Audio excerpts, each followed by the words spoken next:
欢迎继续锁定新闻大白话，我是黄韵晨。首先来为您介绍这一节国际话题的来宾，第一位是我们的前立委李胜峰。运晨好，各位观众朋友大家好。还有淡大战略所教授李大中，主任好，大家好。以及退役少将厉正杰将军。运晨好，各位观众大家好。好，伊朗宣布呢，发动了真实承诺4的第70波行动。这一次啊，不是什么乱打了，而是开始协同作战了哈。来看到了他们这一次的行动呢，是用了什么？吉雅姆，还有伊马德飞弹，以及攻击型无人机啊，一口气呢对5个美军基地来进行了协同攻击哈。那么攻击的目标就包括了沙国的苏丹王子空军基地、阿联酋的载夫拉空军基地、科威特的阿里萨利姆空军基地，以及伊拉克的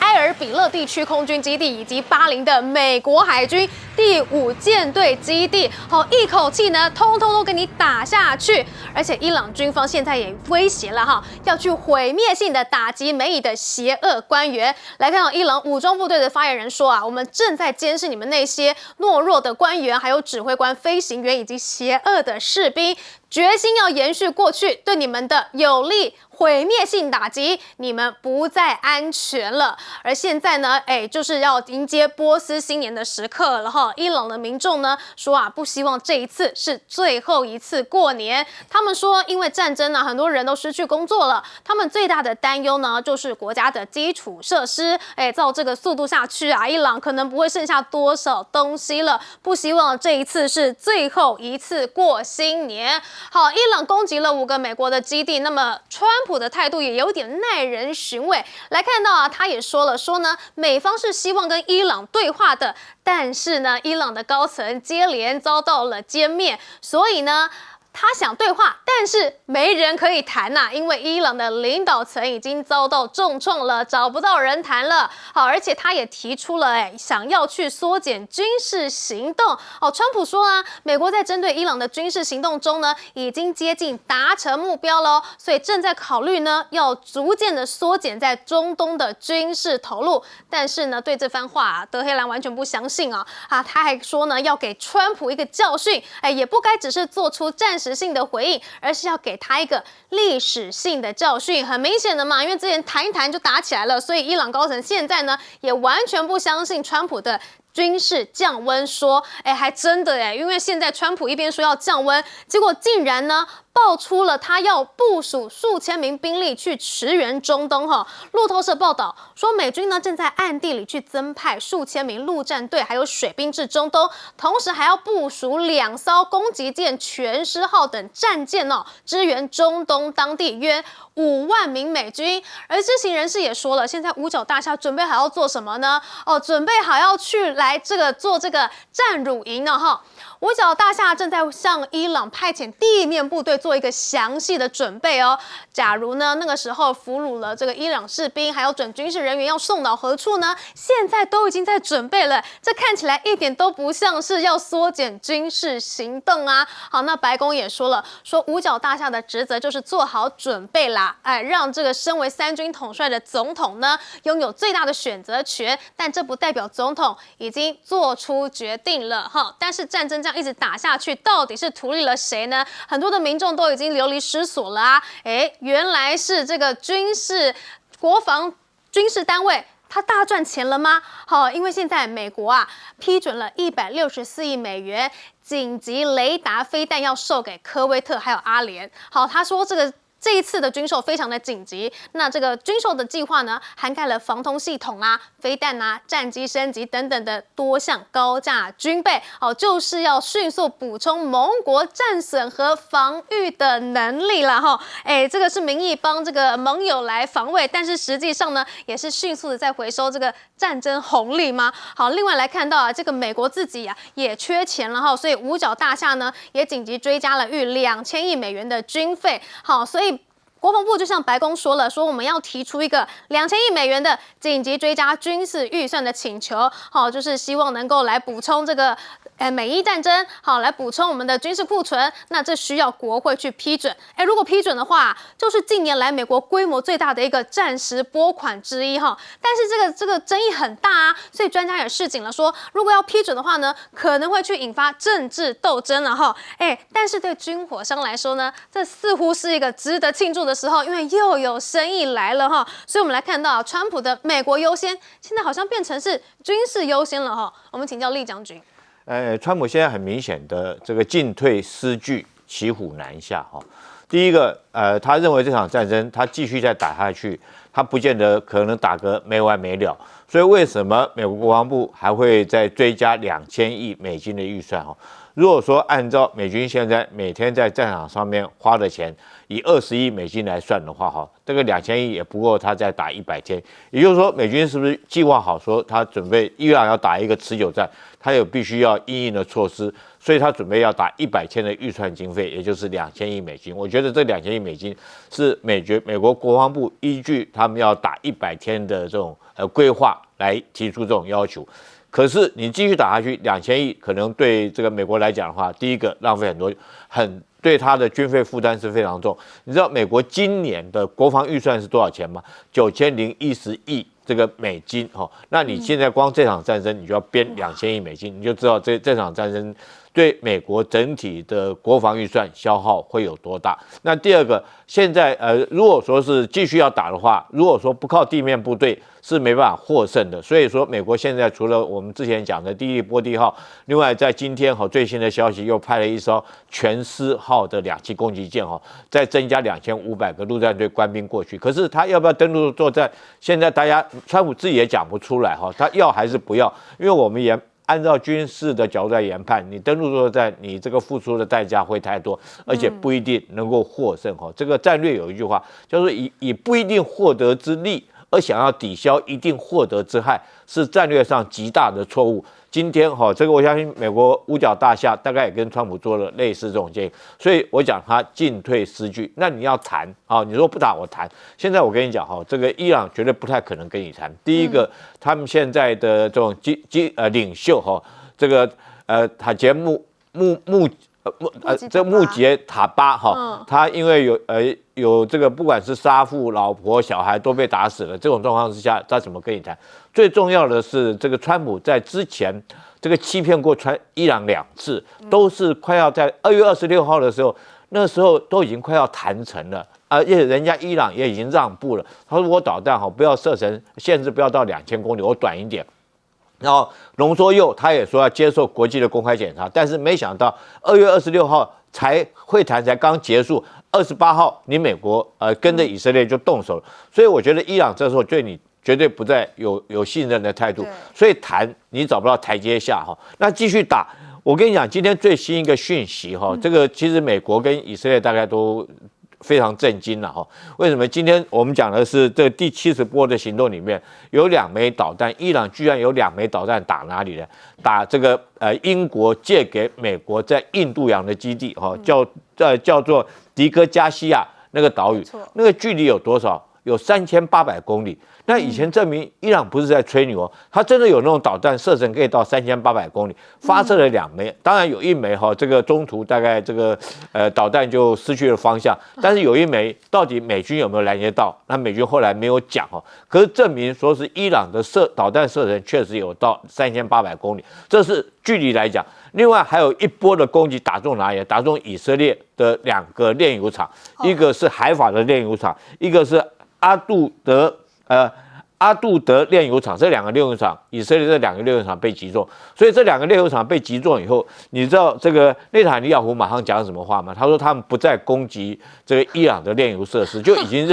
认怂了他如果说继续去打伊朗的炼油设施，那伊朗证明他有那个能力，他也对你做同等级的报复。你打我的炼油厂，我也打你的炼油厂。那伊朗毕竟他自己是产油的大国他炼油厂这个国土纵深也够，但是你以色列你纵深不够。那我觉得这个现在证明伊朗的导弹，第一个打得够远，第二个打得够准从这2件事情看得出来。那在这种状况下，我觉得川普当然是进退失据了，他骑虎难下，要谈也不是，不谈继续征兵，那又陷入一场持久的消耗战，对他自己的期中选举更为不利。而且现在美军的基地一直不断的被攻击哈，所以这就是川普说了想要军事退温的一个理由吗？我们请教申峰委员。这一场仗啊的看远一点是非常的危险。过去的战争里从来没有像这样子，第一个把人家国家的领导人，而且是宗教领袖啊，把他给斩走了。第二个，请问过去战争再怎么打，到了A诞节那一天呢，即使前线呢，大家停火啊，唱个圣诞快乐一下，啊，第二天再开始打。即使在夜战呢，打得最凶的时候，春节一定停火。但是这一次，美国是用的波斯人的个人期间发动的攻击，是可忍是不可忍啊！而且现在预计更大的攻击会在年假当中，他们年假一直13天，从3月20、21开始，那么这里面发生的战争的几率非常的高，将近70%以上。各位想一想，这样子的战争怎么了结呢？我想在座啊，对国际政治有研究的人一定会想起塞拉耶夫啊，斐迪南大公被暗杀之事，本来只是奥国跟这一个什么塞拉维尔之间的问题，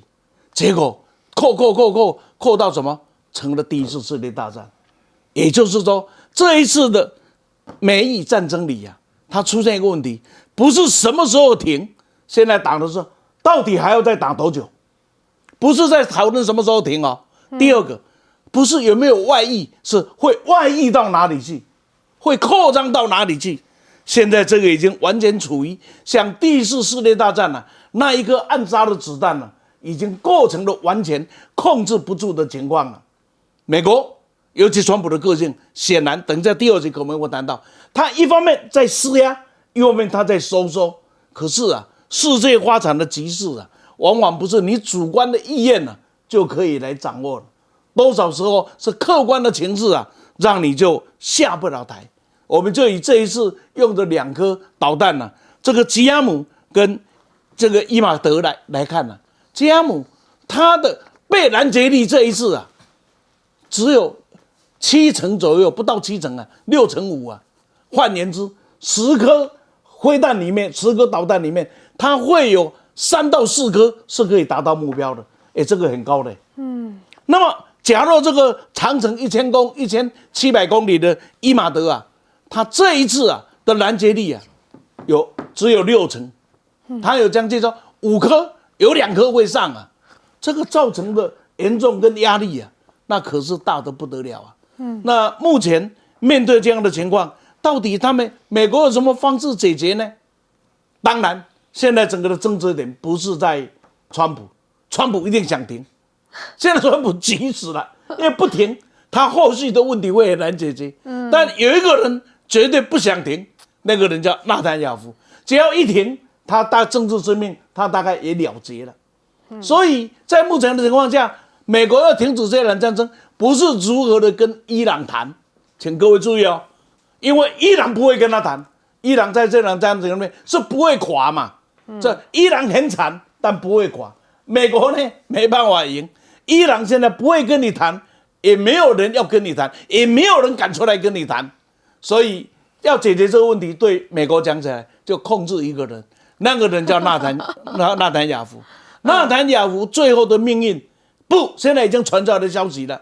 他应该是被软禁中了，或至少已经被排除在重要的决策中了。因为解决了纳坦雅夫，这一场战争才能解决，而解决了这个伊朗是解决不了这个问题的。好，川普已经想要退出这场战争，在喊要收兵了，但是这个5·9大虾已经开始在准备地面战了。这到底是两面手法吗？我们请教李大中老师。对，我觉得目前观察的重点就是美国的军事打击对伊朗是逐渐降温，还是他正在准备更大规模一些作战？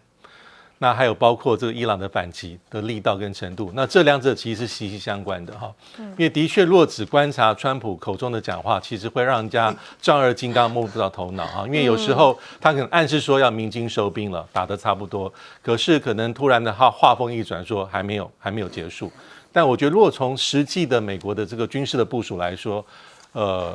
我觉得还是有可能不排除美国在准备或是待命，要发动一场我们过去都认为说不太可能的一些大规模的作战了哈，因为的确从川普1.0到现在啊，即便是今年有2场啊，包括委内瑞拉，包括现在的这个对伊朗的军事打击。这个程度跟范围都非常大，但是他一直没有逾越一条红线。这逾越的红线就是从川普1.0到现在川普并没有发动过大规模的这种地面部队的作战跟地面部队的投入，他顶多就是特种部队快速的这个短期的这个主流。但是我们可以看前几天的确，这个美国的第31号这个陆战队的远征队从冲绳出发包括迪利波里号2栖攻击舰，还有一些船坞登陆舰等等。那最新消息，刚才将军有讲这个第11号陆战队这个远征队是从加州这个圣地亚哥出发意思是说美国可能目前是调派2个 MEU 因为每个这个陆战队的远征队 MEU 它是最基本的单位大概2200人到2500人。那麻醉虽小，五脏俱全它主要是有2栖的这个作战的这个陆战队的这个陆战营，那同时它搭配一定程度的空中作战力量包括定翼机包括这个攻击直升机等等，那还有一些后勤的单位所以说有人就在讲说，基本上不能排除原因是因为美国的军方应该基本上提供各式样的选项，最后定夺单是美国的总统，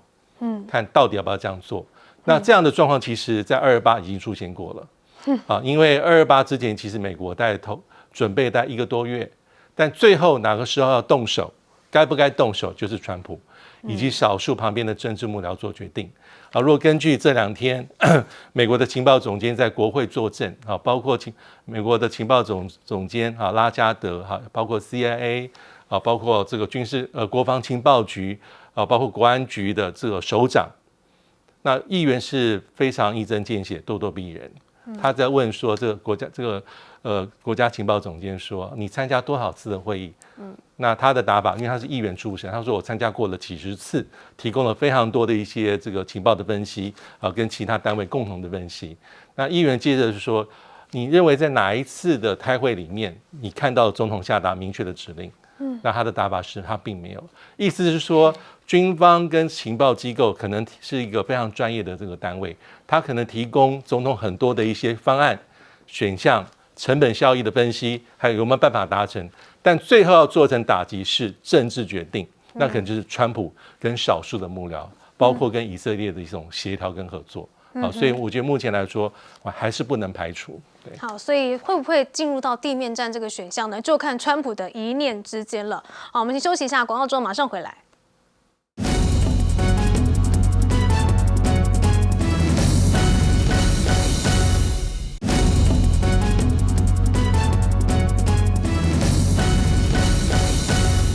现在全球都是伊朗的攻击目标嘛？刚刚说到他已经发射了2枚的弹道飞弹呢，射程4000公里，可以打到印度洋所以他现在就威胁了什么？他说扬言要攻击全球的观光景点而且还要持续的生产飞弹。好说呢，你美以的指挥官以及士兵，即便你在国外度假呢，也不再安全，而且我们的生产飞弹从未中断。那么对此五角大厦是拒绝进一步评论的，仅强调基于安全考量不会公开部长的行动细节，还批媒体报道不负责任。但是呢，美军还是很紧张，已经全面提升防护升级了，已经升至查理级的警戒了而另外来看到伊朗现在呢，不仅仅是威胁要打这个观光景点它也针对美军的这个后备这个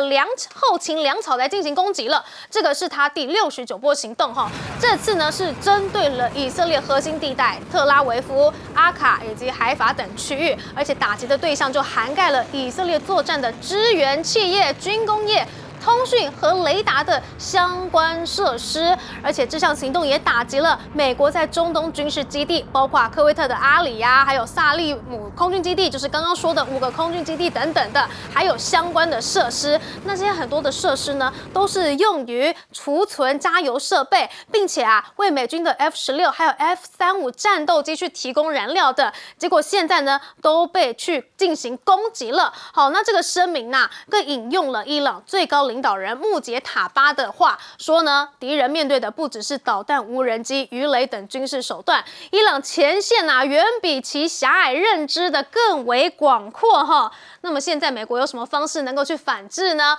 川普可能就要来下令了，说我们要去占领或者是封锁这个哈尔克岛，也就是伊朗最关键的一个原油设施的岛。好，那现在美军呢，可能以伊朗哈尔克岛为目标。那么白宫也透露了，美国可能会在川普一声令下，随时摧毁这个伊朗重要的一个石油枢纽。如果川普呢核准此军事行动的话呢，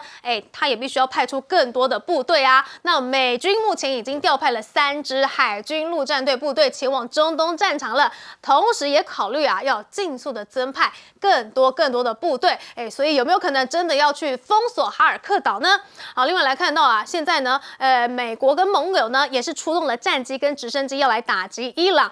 力图要重启荷姆兹。军方人士说美国跟盟友呢想要重启荷姆兹，已经出动了 A-10游诸战机在南部战线执行任务。那么航道上空空袭伊朗海军军舰，同时呢也用阿帕奇直升机去击落伊朗的无人机。好，那这就是五角大厦多阶段计划的一部分，就是要削弱伊朗的武装快艇、水雷和巡弋飞弹的威胁，希望能够打通荷姆兹。但是呢，美国海军中心的伊朗分析师就提到了，荷姆兹海峡的最窄处就只有39公里而已，要让船只恢复航行，虽然是一个可行的目标，但是需要时间啦，而且很难说你100%安全呐，因为导弹呢甚至可以从岸上去攻击你海上啊。好，另外来看到呢，现在美国的空军是不是越来越弱了呢？不过呢，希腊近期出现了一个外形神秘的非翼式飞机，那么媒体就说了，这个飞机呢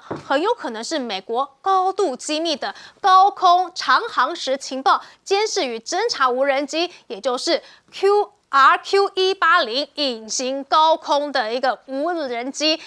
或者是它的改良型号。而这个时候呢，为了要这个扩大监控优势，美国呢也加派了5架先进鹰眼要赶赴中东。好，就是因为要加强对伊朗的无人机巡弋飞弹的侦测能力，所以调派了至少5架的E-2D 先进鹰眼空中预警机赶往中东。因为很多的这个美国的萨德雷达通通都被毁灭了嘛，所以呢就很需要预警机了哈。那但是呢，现在我们的美国的 F-35最先进的战机呢，还是被伊朗给击中了哈，被伊朗红外线锁定了哈。伊朗研发了这个被动红外线感测器，可以成功锁定美国军机，这可能就是它的关键，迫使美国跟以色列现在要开始重新评估作战方针了哈。因为之前呢，川普跟赫蔡斯才宣称说伊朗的防空系统已经被夷为平地了，但是很显然了，你夷为平地了，它还是能够锁定你 F-35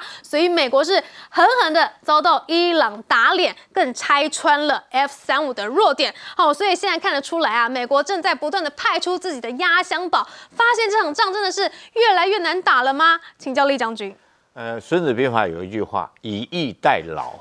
现在如果说美国真的是他的这两栖舰队去夺岛，不管是你要夺哪个岛了，这个哈尔克岛或者是荷姆兹海峡周边的这些地形要点，那可以应了那句话叫做以逸待劳。什么叫以逸待劳呢？孙子特别解释这个先处战地而待敌者逸，安逸的逸，我就先到那个地方完成了所有作战准备，完成了所有的战场经营，所有的战备物资我都囤着好了。然后后处战地而驱战者劳，疲劳者劳。那现在大家想想看，是不是这个美国来讲，如果说包括从美国的这种本土，或者从日本的冲绳岛长途奔涉到了中东，马上投入战斗，是不是这个后处战地，然后是疲劳的状态？那在这种状况之下，我觉得这种伊朗来讲，就战略态势绝对是比美军有利的。而且陆战队登陆作战，我们台湾这个陆战队的队歌地域化就是为海军收战果，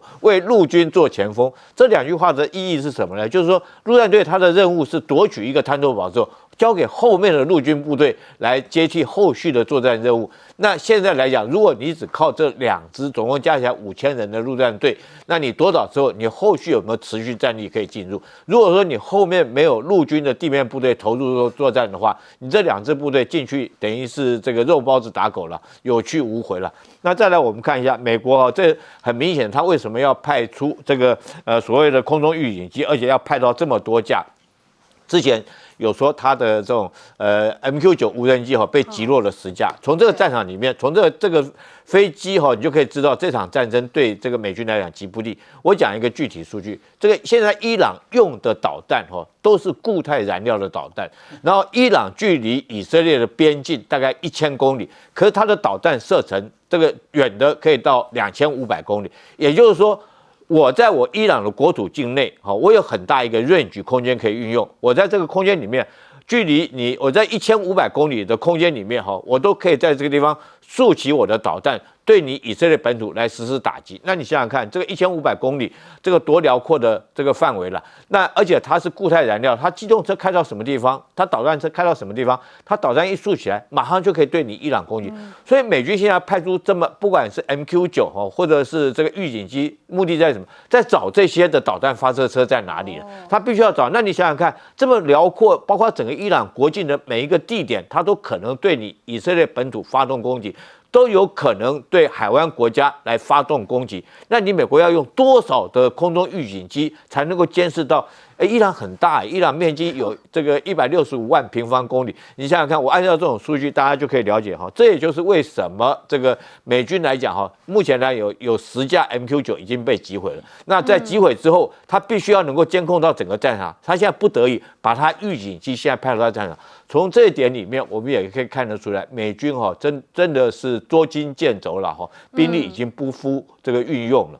而且现在 F-35也被这个伊朗红外线锁定了，美国的这个隐形霸权现在已经瓦解了吗？请教李胜峰委员。美国的隐形霸权到瓦解应该还有一段距离的，但是没有他自己过去讲的那么的神了。以前他是绝对的，现在只是告诉你是相对的，这种隐形的东西这是相对的。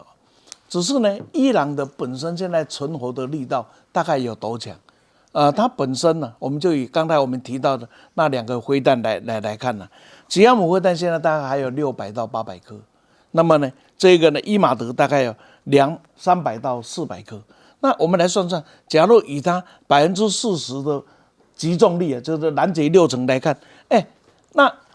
算一下很可怕呢，被打到的点那是还蛮多的呢。第二个，这为什么到现在为止它还能够存活下来？很重要的一件事因为它是属于陆路攻击的国家，武器俄罗斯透过陆路可以攻击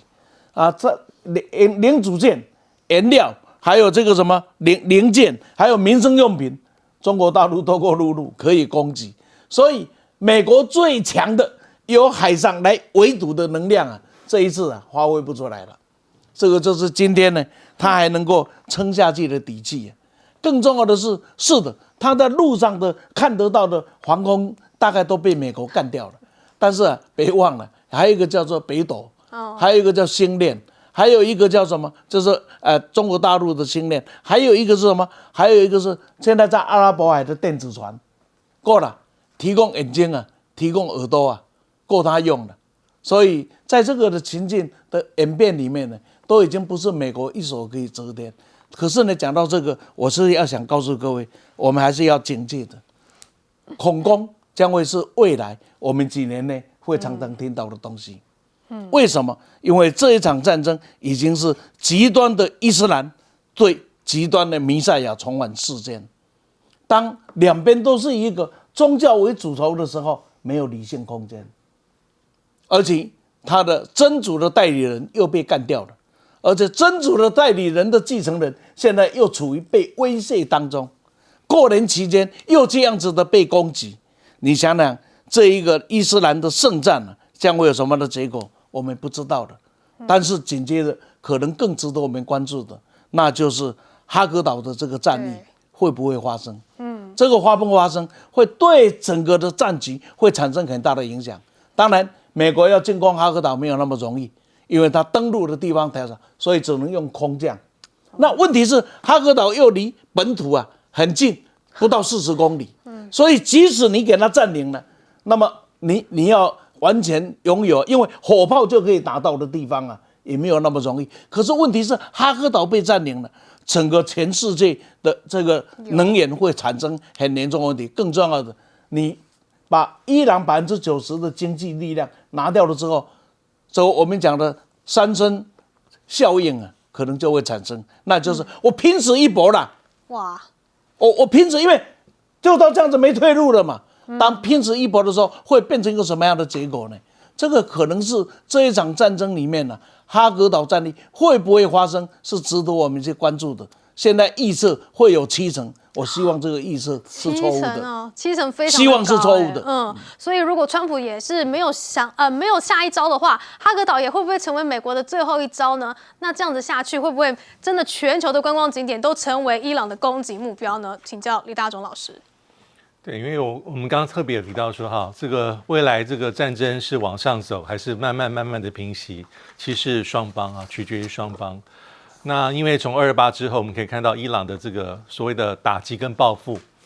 啊，或是这种反制的方法，大概主要我觉得第一个还是对美军在周遭地区的军事基地了啊，而且基本上有些基地都不止打击一次啊，那里面当然涵盖了这个卡达啦、巴林啦、阿拉伯联合大公国哈、这个沙特阿拉伯哈、伊拉克、叙利亚都在这个伊朗的打击的范围之内，当然也包括刚刚特别提到的以色列。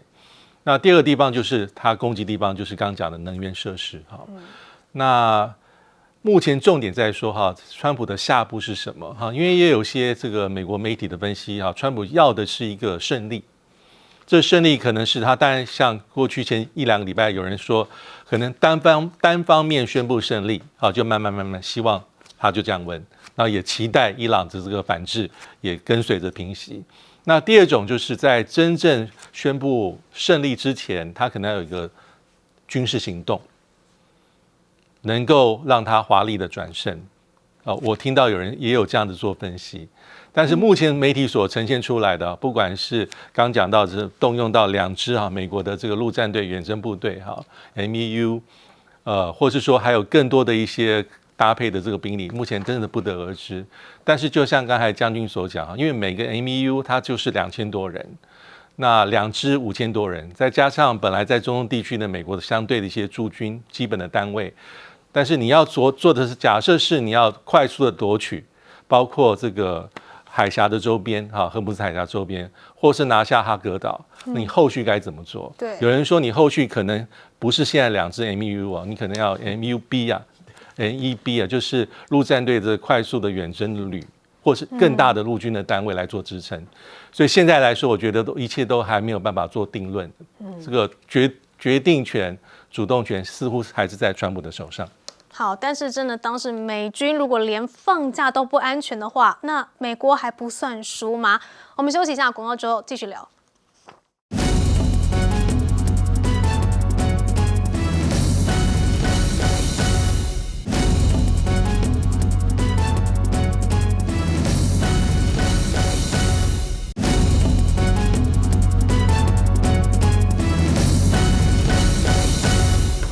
观众假日愉快，欢迎收看 TBS 新闻大白话，我是王浅秋。介绍这一节加入我们讨论国际国内大白话的来宾，第一位是退役中将邵华明将军。主持人好，各位观众大家好。文化国际所教授邱毅委员。主持人好，大家好。政大国关中心兼任研究员严正声老师。主持人好，各位观众大家好。整个伊朗战事3周过去了，第4个礼拜仍然没有要结束的意思。虽然美国这里发动了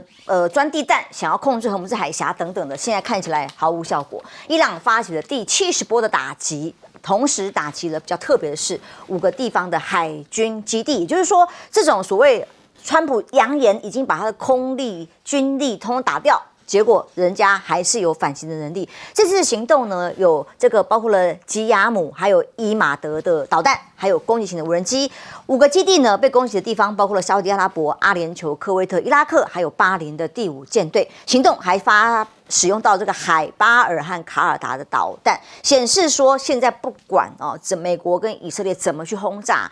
把谁给击灭、歼灭，但伊朗仍然继续有反击的能力，甚至再远一点还有导弹攻击的能力。伊朗继续报复攻击中东的基地，锁定2个目标。美国2周算一算，算盘拨一拨，光2个礼拜，现在已经第4个礼拜进入了2个礼拜就有。光是战损还不是他发动打的武器等等只是被攻击的战损已经256亿的台币。那么再往下算不知道还要多少的天价不断的累积，美国付出了沉重的代价。而伊拉克的巴格达的美国的使馆后勤支援的营地后面突然被袭击，引发了大火。虽然说没有人伤亡了，但是营地至少有3架无人机去攻击它，显示用比较小的成本，光是小小的无人机到处去攻就已经让美方承受了无比的压力。而伊朗的议长甚至他说我们还打中了 F-35 F-35 这2天讨论的到底是真的还是假，损伤有多大，双方说法其实不太一样。但是 F-35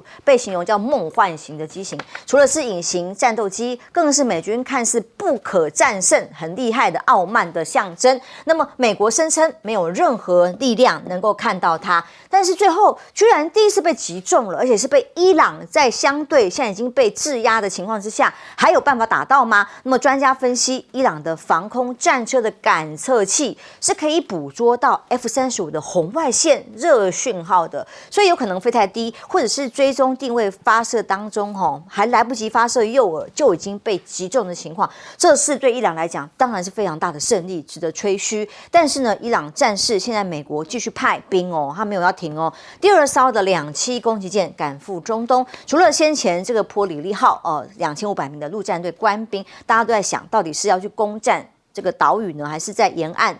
荷木兹海峡要加以占领呢？那个大家比较多的传闻都认为，川普真正考虑的是要占领哈尔克岛，在这个地方距离伊朗沿岸大概24公里的位置，有90%从这里来。虽然号称已经攻击战损一部分这个对方的军事的基地，但接下来还有油还有设施，是不是川普的目标？大家密切观察。不过呢，因为川普藏不太住话，随时都可以讲出来，也许马上就要发生是什么。但是美国8二空降师现在各种的宣布新闻已经出现了目前正在权衡要不要把地面部队部署到这个地方去。82空降师如果到这个岛上，或者是对伊朗进行地面作战，现在就等在川普如果实质的下令下去，就要调动了川普怎么说呢？现在到底对美国接下来他的选战是不是真的民意支持度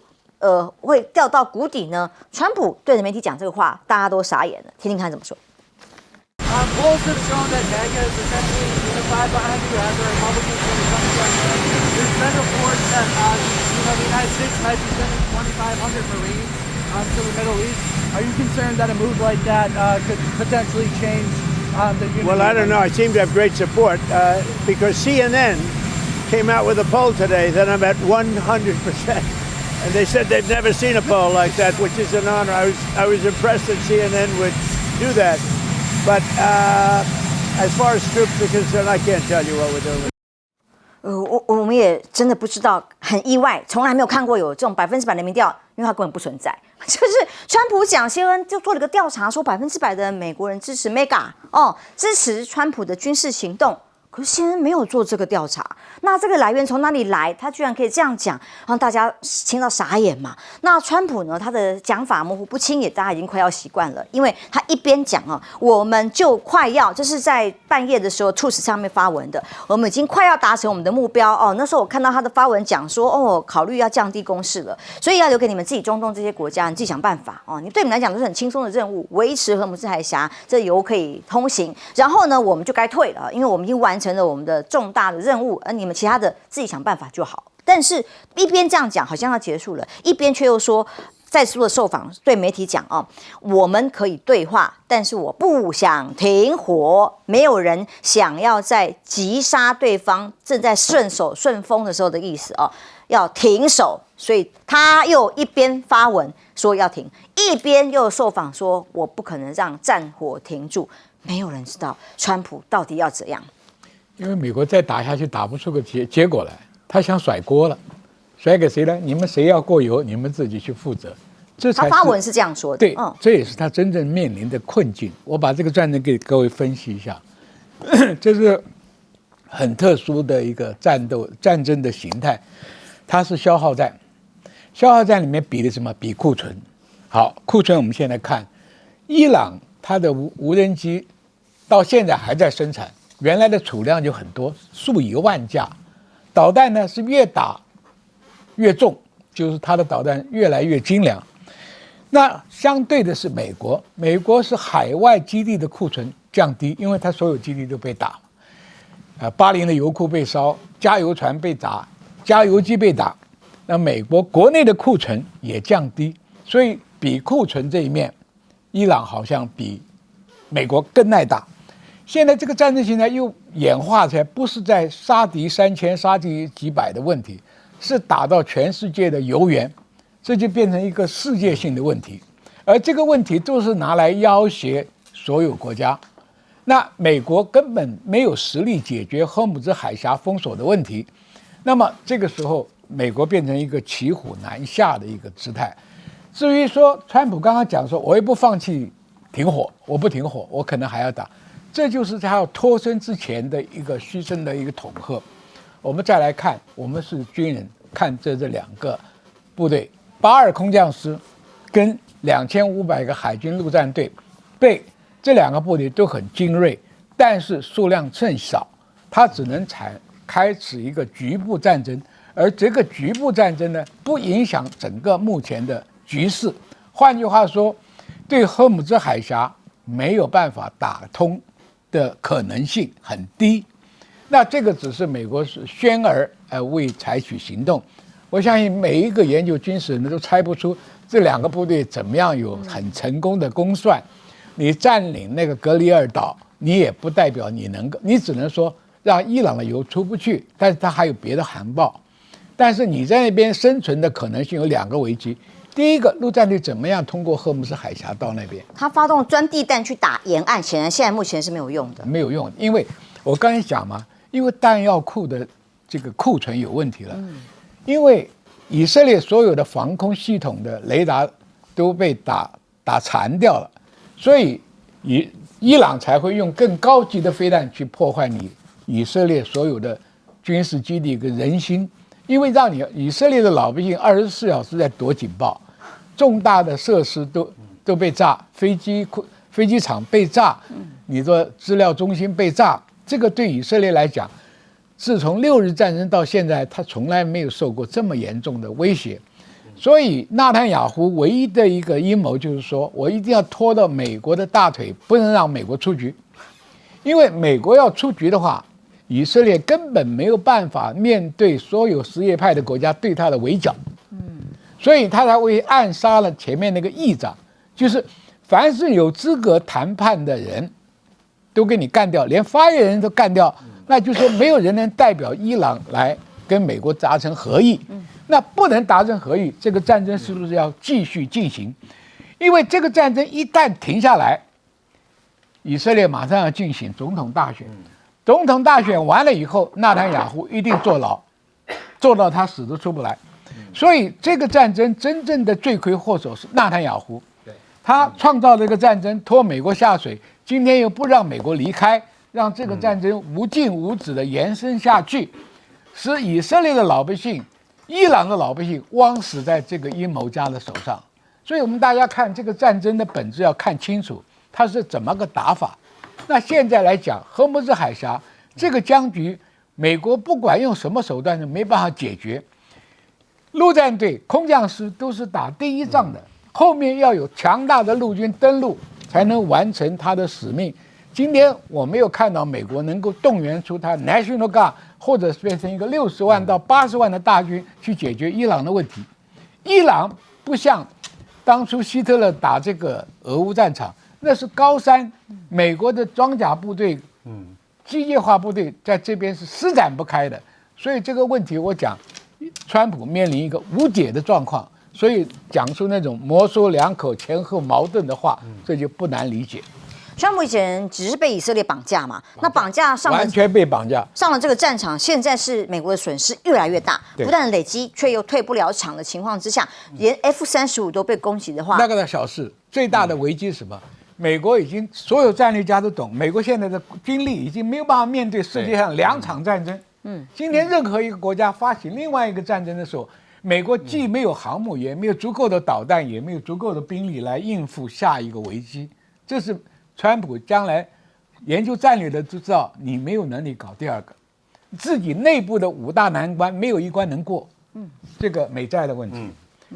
退税的问题，关税战失败的问题，通货膨胀的问题，性丑闻的问题，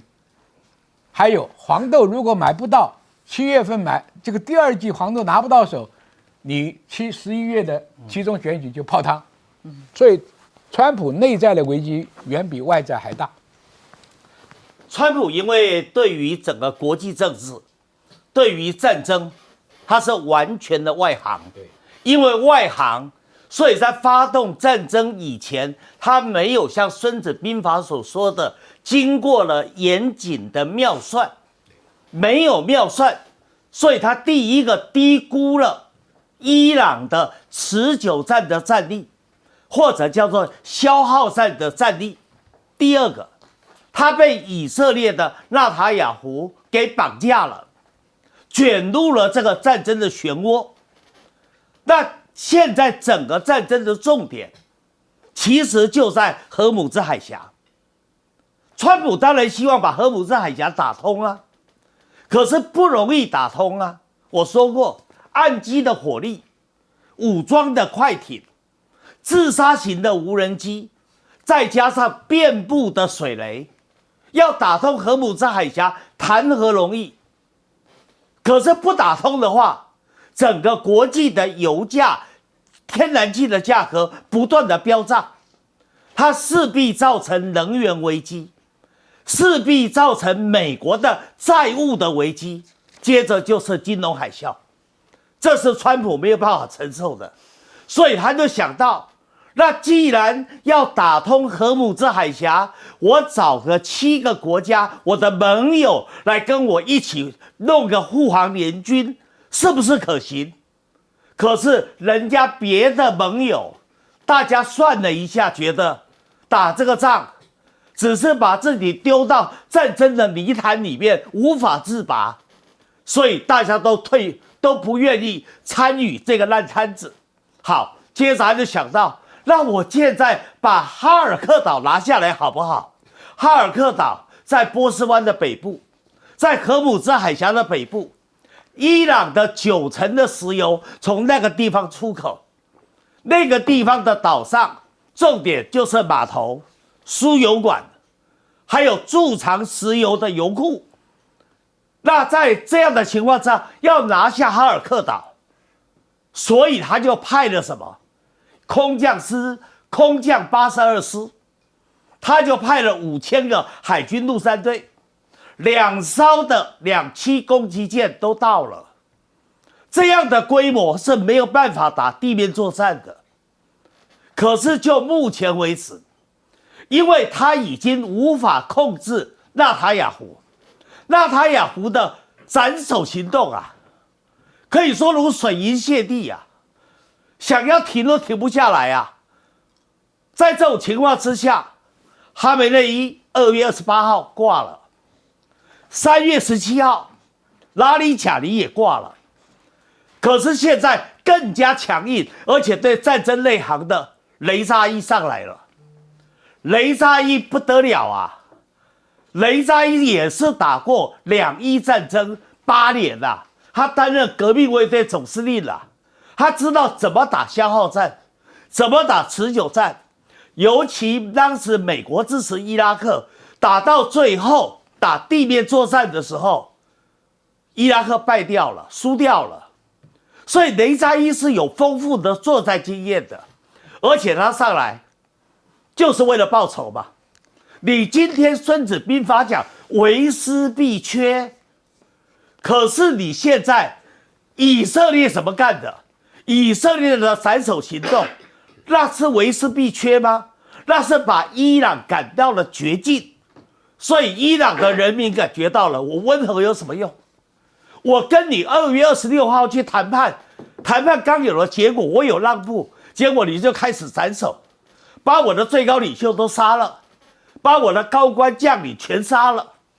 所以在这种情况之下，就伊朗里面现在没有什么叫温和派，温和派有也不敢讲话了。现在全部都是强硬派，大家只有一个目标，就是复仇、大反击。可是这么打下去的话，说实话，那不是川普可以承受的。我说过，金融海啸一定到来，而且呢，下一步，伊朗的人民在大阿亚图拉的全球追杀圣战力之下，一定产生了各地方的恐攻事件，整个世界进入了不安的局面嘛。严老师，当川普发现想要他口也没用的时候，他唯一能做的剩下狂轰滥炸，结果发现也没有用，那这时候怎么办？用吹牛吗？100%的民意支持他，说对方的空军已经被他打烂、打残了，结果对方还是继续攻击啊。每一次讲到说他的大胜利也好，或者他说把伊朗打到已经是他用那个英文叫 obliterated， 就是说完全毁光了。那毁光你那就结束了嘛，你已经赢了，结果好像还有对抗能力，所以他这常常是自相矛盾啊。那我觉得最自相矛盾、最有意思的是这两天看到我们刚刚都提到以色列，对不对？川普说好像是被以色列给绑架一样啊。那包括卢比欧，包括这个众议院的议长强森，就讲什么？你知道？他们说我们知道有一个国家要攻击伊朗，然后我们知道他们要报复的对象可能是我们美国基地，所以我们不能坐着等，我们要先攻击伊朗了。如果你知道有国家要攻击伊朗，伊朗的报复行动可能会在波斯湾附近的美国基地，你都不能阻止一下吗？然后让你的基地是这个暴露在这个伊朗的攻击之下，所以他用这个当做他战争的正当性我觉得是不够的，也难怪刚才我们讲到这个北约的盟友都不愿意好像来跟着你来挺，因为你不是被攻击的对象如果你被攻击的对象按照条约的这个义务集体防御，我们都要来集体安全，我们都要来帮助你的，就像当年这个911事件一样，你没有的情况为什么就要强求我们？所以我这个时候，川普如果像小布希一样，就说我们希望有一些志愿者来帮忙。那个在伊拉克战争看到英国还是挺他，包括西班牙都挺他。那可是这一次，你川普嘴巴又贱，骂人骂得很凶然后呢又要他们来挺，然后没事就说你看。你要是没有我们，你们这些北约国家都完蛋了，忘恩负义，讲这些话，我觉得每个人都还是有点尊严的吧。被你这样子骂来骂去，他们还要这个出来挺你，然后遭受到可能在国内以后下一次选举会被选输我觉得，所以这一点是川普没有意想到的，就是当他在布这个局的时候，他一波一波打下来。根据一个专家分析，他说，其实第一波就是斩首就是这个轰炸这个军事威胁的措施，完了以后，第二波希望他们能够乱一些，攻击一些，然后现在他说已经到了第四波，他说已经在攻击一些东西，是让他们的邮电民生受到迫害。他说这样子下去这个真的是不会有一个很好的结果，因为你已经越界太多了。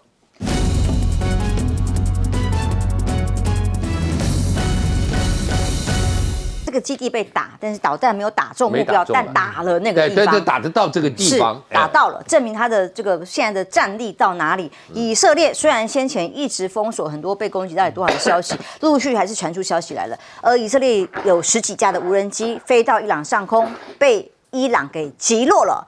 遭到伊朗防空飞弹击中。那么同时，伊朗也称轰炸以色列的战略加油机编队精准的打击以色列的国家安全部大楼哦。这些加油机是支持以色列对伊朗还有盟友实施远程空袭的核心力量，所以专门打特拉维夫这个地方的机场的战略加油机编队是伊朗认为有意义的，尤其是位在耶路撒冷的这个以色列国家安全大楼遭到无人机精确打击。以色列的频道难得公布一些被受损的消息，有一枚飞弹直接碎片击中耶路撒冷旧城的画面，碎片就掉在距离西墙跟阿克萨的清真寺400码的地方，烟雾四起。所以当以色列的防空警报，说好像没事一样，但美国的记者在当地采访，就直接发布血淋淋。基本上，伊朗的飞弹能力当然不像川普讲的空袭能力没有了，当然还在。所以你看密密麻麻这个红点是什么？通通都是飞弹飞来的时候，这位记者福斯新闻的记者在现场看到了以色列不断推波持续的红色警报，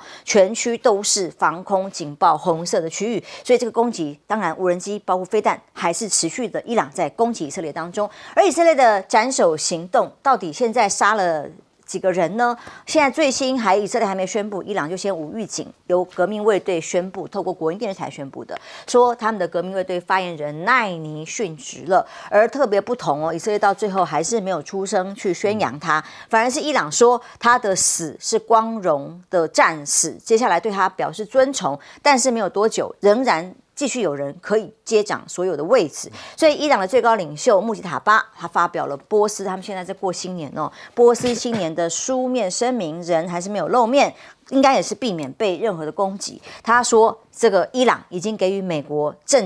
沉重的打击，他赞扬了伊朗人民在美以发动战争的期间展现出来的坚定意志，同时也说美以的攻击是基于一种错觉。以为只要杀害伊朗最高领导人就能够让政府垮台吗？还要证明这一切并不如川普的算盘。所以川普继续讲美国呢对于这个收手以色列就不会打啦，只要我停，意思就是说不是受以色列的控制，是我在控制以色列。结果马上川普被问到这个结束式马上就他讲话没多久，以色列军方就宣布继续对黎巴嫩首都贝鲁特真主党发动空袭。以色列这个攻击已经造成非常严重的伤亡，黎巴嫩这里有超过1000人死亡，2000多人受伤，100多万人流离失所，战争不断的扩大。有一位黎巴嫩的大提琴家在废墟上面演奏的画面，我们看到这个画面就让大家觉得心酸。这个是他的大提琴家在苦难声中发出的人类颂歌。这个演奏的曲子是亚美尼亚的作曲家哈恰图良的小型版。这个网络上疯传的画面也代表着战火的无情，当然也是以色列对这个地方黎巴嫩人民的无情的摧残。将军，这个战争大家为什么认为非常不正义的战争？你以色列是被2战以后大家同情的状况之下到人家那边去落地生根，然后你不断的这样发展，而且侵略人家，做屠杀的行为，你跟当年的希特勒的集中营有什么两样？把加沙走廊搞得跟集中营一样。那现在以色列现在的问题是，自从你的萨德系统破了，飞弹也不足了，所以你的处处都可以挨揍了。所以你看，现在伊朗的攻击是2个重点，一个是美军基地，一个是以色列。以色列里面重点又打你的机场，因为以色列能反击伊朗呢，就是空军轰炸。那空军轰炸里面非要靠加油机加油才能够飞过来炸，炸完才回得去，所以他打你的加油机。你看伊朗选择的目标，以色列的加油机，美国在这个阿联酋那边的或者这个机场里面的加油也在打，非常明确。因为现在为什么加油就变关键呢？美国的林肯号跟这个航空母舰退到外海1000公里了，1000公里上了这个航母的飞机飞到1000公里去打，还要深入，再回头就油没有了。所以美国要攻击伊朗的飞机，用丢炸弹的话，也要靠加油机；以色列要打伊朗，也要靠加油机。所以这个战争胜败优胜劣败已经看得出来。内行人看，你这种攻击力不能持续太久，因为你库存也没有了，而且航空燃料在80那一次大火里面，我跟你讲，喷射机用的油料是不一样，JP8那个比一般汽油贵，不是你到汽油站加个油它就可以飞啊。所以这个问题再打下去，美国不乐观，你拿不出什么重大的行动来支持你的论调。那伊朗也讲，你炸吧，反正我准备了这几十年，我也知道我的短板，我的海军空军根本没办法跟你抵抗，跟美国抵抗，跟以色列抵抗，我权力就在地底下。所以我讲过嘛，美国以色列动之于9天，伊朗长之于9地。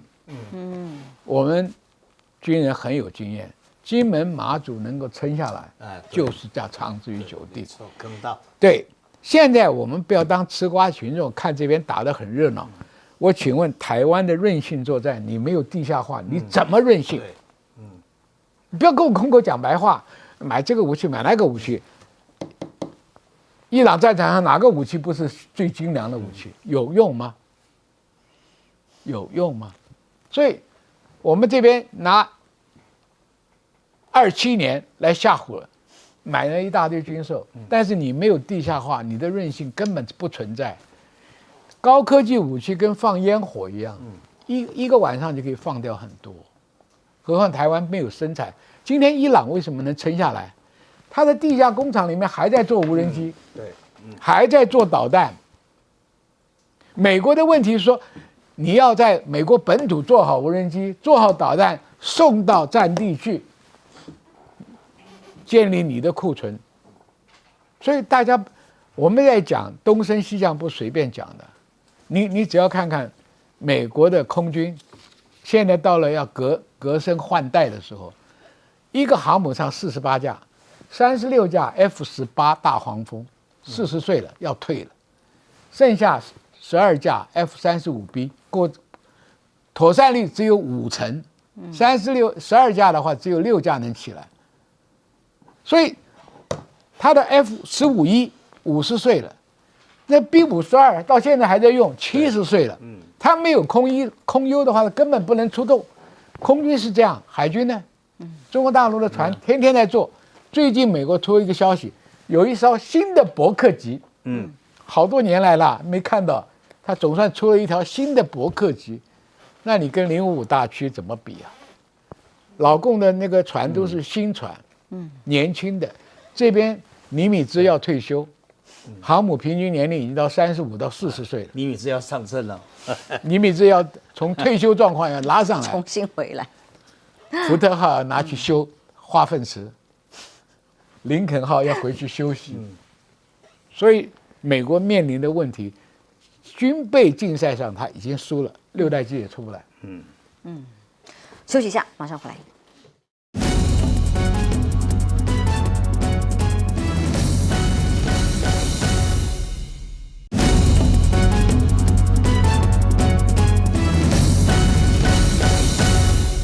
伊朗的消耗战对比川普现在的战略混乱，其实看起来对于川普来讲是非常致命的一个威胁。川普以为说他把伊朗打了他6000多个军事设施，打6000多个据点，伊朗就垮了。伊朗早就在2伊战争以后，他就部署了很多的地下长城嘛。他早就把他的防卫力量、把他的军事力量给地下化了，所以你地面上6000多个据点被打了，你对于伊朗继续打消耗战，并没有产生太大的影响嘛。再加上他以为说以色列跟美国这一个精准的斩首，就可以让伊朗开始怕、开始退却，最后终于无条件投降，怎么可能呢？现在造成的结果正好相反，哀兵必胜。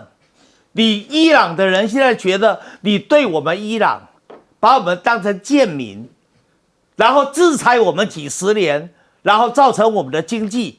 始终起不来，然后因为经济起不来，发生了国内的动乱，你又挑动颜色革命，想要把我伊朗给灭掉，所以这种反抗的心理当然强嘛。再加上伊朗因为长期处于被压迫之下，所以他早就有一套跟你打消耗战的办法。我说过，2伊战争打了8年，也是打到最后的时候，打地面作战，伊拉克在美军的帮忙之下，仍然败给了伊朗嘛。所以基本上这一场战争啊，不能再打下去了。川普其实现在是进退两难呐，因为他也知道他是搞房地产的，他是搞企业的，他当然知道这个仗再打下去的话，那美国整个经济就要陷入金融海啸啊！我讲了好几次了，这个金融海啸一发生，一发不可收拾，美国是最大的受害者。那时候川普不但不是美国历届最伟大的总统，他反而成为美国历史上的罪人。这个川普一只脚就是被以色列给拉住啦，想抽腿走不了嘛。休息一下，马上回来。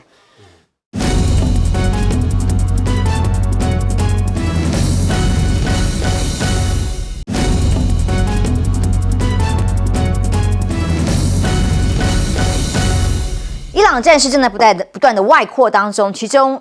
黎巴嫩也被以色列成为攻击的目标，死伤非常的严重。我觉得黎巴嫩最可怜，不仅以色列攻击，伊朗报复也打黎巴嫩。黎巴嫩从1975年内战以来，一直都在长期的战争当中，因为有真主党政府管不住，所以变成是说以色列要去攻打他，然后也因为有真主党